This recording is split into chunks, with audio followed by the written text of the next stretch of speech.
අද අර smart phone එක ඔබනකොට හිතනවා නම් මගේ අම්මා මොනවද දන්නේ කියලා. පුතේ ඔය ඇඟිලි තුඩු ටික ලස්සනට හදලා දුන්නේ ෆෝන් එක ඔබන්න අම්මා. ඔය ලස්සන මොලයක් තියෙනවද හිතන්න? ඒ හිතන්න කියලා දුන්නේ අම්මා. පුතේ අර ගිහිලා අර විශේෂ අධ්‍යාපන ඒකකවල ඉන්න දරුවන්ට මම කෑ ගහලා කතා කරනවා. ඒ දරුවෝ කියනවා මට ડોක්ටර් කෙනෙක් වෙන්න ඕනි. මට ඉංජිනේර කෙනෙක් වෙන්න ඕනි. නමුත් ඒගොල්ලන්ට බෑ කියලා ඒගොල්ලෝ දන්නේ නැහැ. හැබැයි ඒගොල්ලෝ කෑ ගහලා කියනවා දවසක මම්මගේ අම්මව ડોක්ටර් කෙනෙක් කියලා අම්මට බෙහෙත් දෙනවා කියලා. පුතේ අද හොඳට ඉන්න ඕගලන්ට බැරියයි ඒක කියන්න. ඕගලන්ට බැරියයි. එක තැනක වැටලා තියනවා නම් මේ ඉස්කෝලේ කවුරු හරි දරුවෙක් ඇති අවසාන 5 දින අතර ඉන්න දරුවෝ මෙතන ඇති. අවසාන 10 දින අතර ඉන්න දරුවෝ මෙතන ඇති. පුතේ හිතලා බලන්න මම කොහමද පන්ති අවසාන 5 ඇතුළට ගියේ. අවසාන 10 ඇතුළට ගියේ. කවුරු හරි කියනවා නම් මට ඉගෙන ගන්න බෑ. මට පාඩම් මතක හිටින්නේ නැහැ කියලා. මේ දේශනේ අවසානයේ ඇවිල්ලා මාව හම්බ වෙන්නේ. පුතේ එහෙම දරුවෝ කවුරුවත් නැහැ. ඉගෙන ගන්න බෑ කියලා. හිතෙන් වැටිලා ඉන්නේ. මට ඉගෙන ගන්න බෑ. මට පාඩම් මතක හිටින්නේ නැහැ කියලා. අම්මට පුළුවන් වුණා නම් මෙච්චර වෙනකම් මාව මෙතෙන්ට ගේන්න. පුතේ මට බැරියයි මේ ජීවිතේ දිනලා අර දිනුම් කණු ගාවට අම්මව කරේ තියාගෙන පේනන්න. මට බැරියයි. මොකද චූටි කාලේ අම්මව බදාගෙන ආදරය කියලා කියන්නේ නැති. චූටි කාලෙන් පස්සේ කවද්ද අවසානෙට අම්මව බදාගෙන ආදරය කියලා කිව්වේ. පුතේ අද අම්මව බදාගෙන ආදරය කියලා කියන්නේ බැරි තරමටම මම ලොකු මිනිහෙක් වෙලාද පුතේ? ඒ බැරි තරමටම මම ලොකු ගැහණියෙක් වෙලාද අද? පුතේ හිතන්න අර ගොකරල්ල කුරුණාගල ගොකරල්ල ඉස්කෝලේ ප්‍රධාන ශිෂ්‍ය නායිකාව කිව්වා යාගේ අම්මා ජීවිතුන් අතර නේ. නමුත් එයා එකම ඉල්ලීමක් මුළු ඉස්කෝලේ මෙල්ලුවා. මගේ අම්මා නැති වෙන්න කලින් මට අම්මට කියන්න බැරි වුණා. අම්මේ මං ඔයාට ආදරේ කියලා.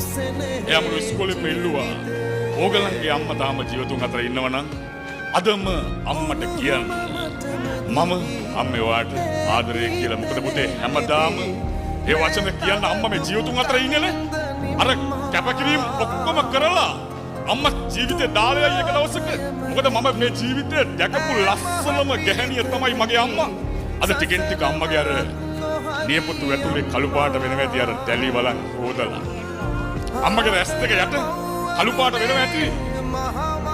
නිදි මරලා මං වෙනුවේ. අර මූණ රැලි වෙටනවා. මම ටික ටික ලස්සන වෙනකොට මගේ අම්මා ටික ටික අද කැත වෙනවා. පුතේ හැබැයි අම්මට ඕනි දැන් ලස්සන නෙවෙයි. අම්මට ඕනි ලස්සන ගුණයහපත් දුවෙක්. ලස්සන ගුණයහපත් පුතෙක්ව දකින්න එක දවසක මේ ජීවිතේ දිනලා ඉන්නව දකින්න.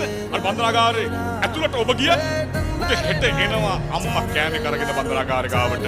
මොකද මේ පැතිවල ඉඳගෙන අර මොනරාගල පුදුත්තාපන කඩවුරට මාළු ඇඹුල් පියල් කරන් යන අම්මලා ඉන්නවා.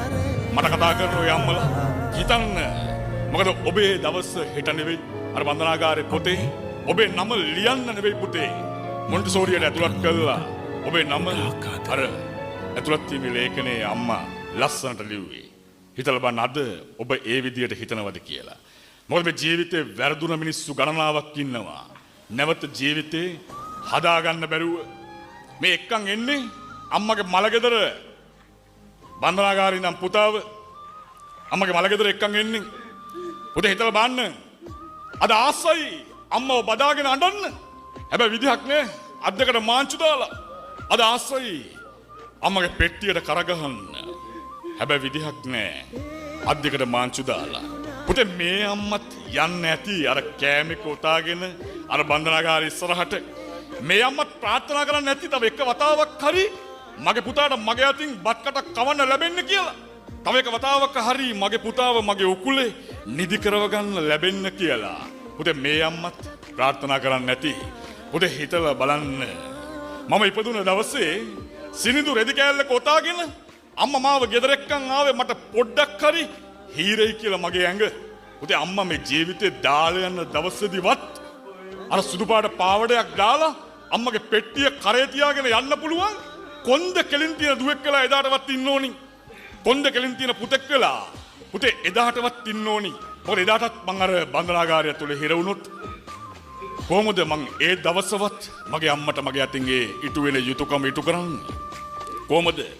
අද අර යාළුවත් එක්ක රැට යන පාටියේදී පුතේ එක තප්පරයක් ඇති මගේ ජීවිතේ මේ බන්දනාගාරය ඇතුළට අරගෙන යන්න. අරන් යන්නේ නැති. පුතේ හිතලා බලන්න අවුරුදු 22ක් වෙනකම් මේ පුතාට කන්න දුන්නේ මේ අම්මා. අවුරුදු 22ක් වෙනකම් මේ පුතාගේ රෙදි ටික හේදුවේ මේ අම්මා. අද අවුරුදු 22ක් වෙනකම් කන්න දුන්නේ අම්මා වෙනුවෙන්. අද බන්ධනාගාරයෙන් ලැබෙන්නේ කොච්චර වෙලාද? පුතේ විනාඩි 15යි ලැබෙන්නේ අම්මා වෙනුවෙන් බන්ධනාගාරයෙන්. විනාඩි 15ක් ඇතිද අවුරුදු 22ක් බත් අම්බපු අම්මා වෙනුවෙන්. මොකද අද ඔබ ජීවිතේ මොන තැනද ඉන්නේ කියලා තනියම හිතන දවස කියලා මං කිව්වේ ඒකයි. නරක යාළුවෝ ඉන්නවනම් ඒ නරක යාළුවෝ ජීවිතෙන් අයින් කළා දාන්න. මොකද හෙට ඔබ බන්ධනාගාරය ඇතුළට ගියොත්, හෙට ඔබ පොලිසිය කූඩුව ඇතුළට ගියොත් ඔබ බලන්න පුතේ ඔබේ නරක යාළුවා ළඟ නැහැ. මොකද ආදරණීය දුවේ යාළුවෙක්ගේ තනි රකින්නවත් යන්න එපා. යාළුවගේ තනි රකින්නවත් යන්න එපා. මොකද අද පුනරුත්ථාපන කඳුරු වල දුවල නැතුව නෙවෙයි. පුතාලා වගේම දුවලත්තර පුනරුත්ථාපන කඳුරු ඇතුළේ ඉන්නවා. මොකද ඔබ හිතලා බලන්න ඔබ ජීවිතේ හරි පාරේද අඩිය තියලා තියෙන්නේ කියලා.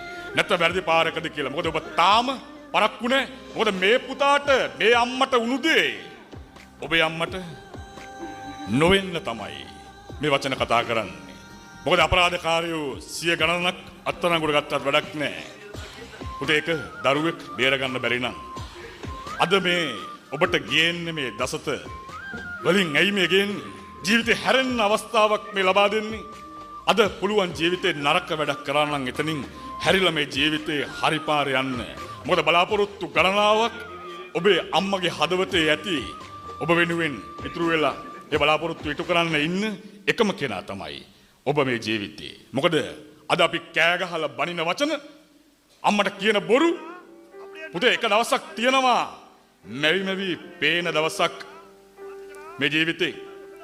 අම්මා මේ ජීවිතේ දාලා යන දවසේදී පුතේ මෙවි පේනවා අම්මට සැරෙන් කතා කරපු වචන. එදාට මෙවි පේනවා අම්මට කියපු බොරු, අම්මට හොරෙන් කරපු වැරදි වැඩ මෙවි පේනවා. අම්මා හරියට ඇඳුමක් අඳින්නේ නැතුව, හරියට සරප්පු දෙකක් දාන්න නැතුව දුන්නේ සල්ලි වලින් මම නරක වැඩක් කරා නම් පුතේ දෙදරුම් කාගෙන හෙනෝ කන් දෙකට එදාට. ඉතල බලන්න ඔබට යන්න තියෙන පාර ඔබ වලක්ව ගත්තා නම් අම්මගේ ඇස් වලට කඳුලක් දුන්නා නම් අම්මා යන දවසේදී කඳුළු වැටෙන එක නවත්ත ගන්න බැරි වෙයි. හැබැයි මේ වැටෙන කඳුළු අස්සෙන් පුතේ එක කඳුලක හරි මැවිලා පේන්න ඕනි. අම්මට මමත් මගේ යුතුයකම ඉටු කරා නේද කියන එක.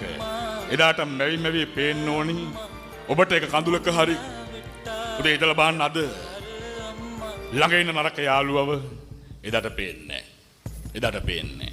මොකද චූටි කාලේ අම්මගේ අතින් අල්ලන් යනකොට රජෙක් වගේ මට දැනුනේ. අම්මයි මායි එකම තැන එදා හිටියේ. සල්ලි නැති වුණත්, කන්න නැති වුණත්. අද මම ටික ටික ලොකු වෙනකොට මම කොහොමද පුතේ කෑ ගහලා අම්මගෙන් එක එක දේවල් ඉල්ලන්නේ? අද කොහොමද මම අම්මට බනින්නේ? මොකද මමත් එදා හිටියේ අම්මත් එක්කමනේ. අද අඩුපාඩු වෙනකොට මේ වගේ රජෙක් වගේ චූටි කාලේ යන්නේ නැති කිසිම අඩුපාඩුවකට අම්මට කෑ ගහන්න එපා. මොකද අම්මා ජීවිතේ දුන්න දේවල් ඔබට ඇති. මේ වෙනකන් අම්මා ඇඬුව ඇති ඔබ වෙනුවෙන්. මේ වෙනකන් ඇඬුව ඇති. මොකද හෙට දවසේ පුනරුත්ථාපන කඳවුරේ මාව බදාගෙන මගේ අම්මා අඬන්න ඕනේ නෑ පුතේ. අඬන්න ඕනේ. මොකද අම්මා ඇඬුව ඇති. ඔබ ඇස් වලින් වැටෙන කඳුළු වලට වැඩිය අම්මගේ ලේ යන්නේ නැති යගෙන් ඔබ හම්බ වෙනකොට.